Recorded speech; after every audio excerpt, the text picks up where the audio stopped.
여러분 안녕하십니까? 8월 11일 목요일 큐티 묵상 나눔을 시작하겠습니다.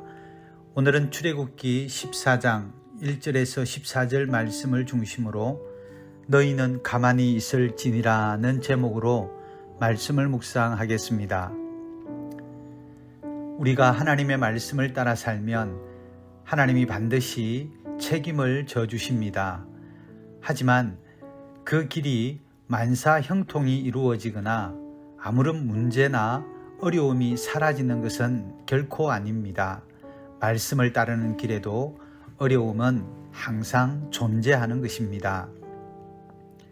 만약의 경우이지만 이스라엘 백성들이 그냥 가나안으로 곧장 갔더라면 굳이 이 광야로 다시 들어올 필요가 없었을 것이고 애굽의 추격도 따돌릴 수 있었을지도 모르겠습니다.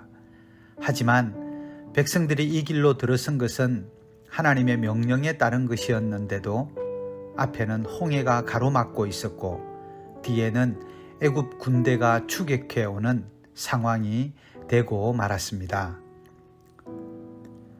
하나님의 말씀에 순종해서 갔지만 축복은 고사하고 어려움만 닥치자 백성들의 원성이 하늘을 찌를 듯 했습니다. 그냥 차라리 노예로 사는 편이 훨씬 나을 뻔했다고 아우성을 치기도 했습니다. 사랑하는 성도 여러분, 우리의 삶에도 이런 일이 얼마나 많은지 모릅니다.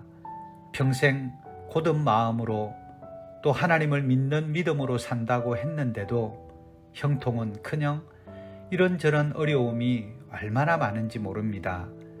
차라리 남들처럼 대충 사는 게 훨씬 더 나을 뻔했는지도 모르겠다는 생각이 들 때도 많았을 것입니다.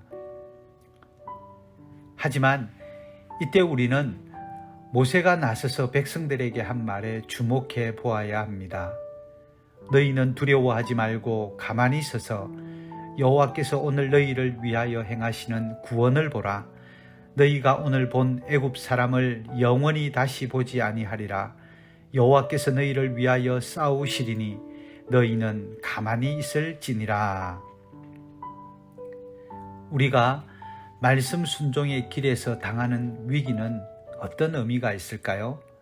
그것은 하나님을 더욱 깊이 경험하는 기회가 될 것입니다.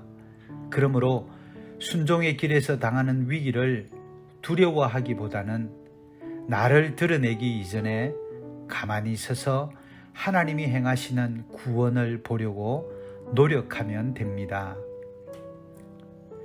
그렇게 하나님의 일하심을 기대하면서 기도할 때 모든 관계가 해결되고 돈 문제, 건강 문제, 사업 문제, 그리고 가정과 자녀 문제가 해결되는 것을 반드시 보게 될 것입니다. 바라기는 오늘도 하나님의 구원의 때를 기다리며 내 생각과 고집을 멈추고 가만히 있어야 할 때를 분별하며 사는 복된 하루가 되기를 간절히 바랍니다. 감사합니다.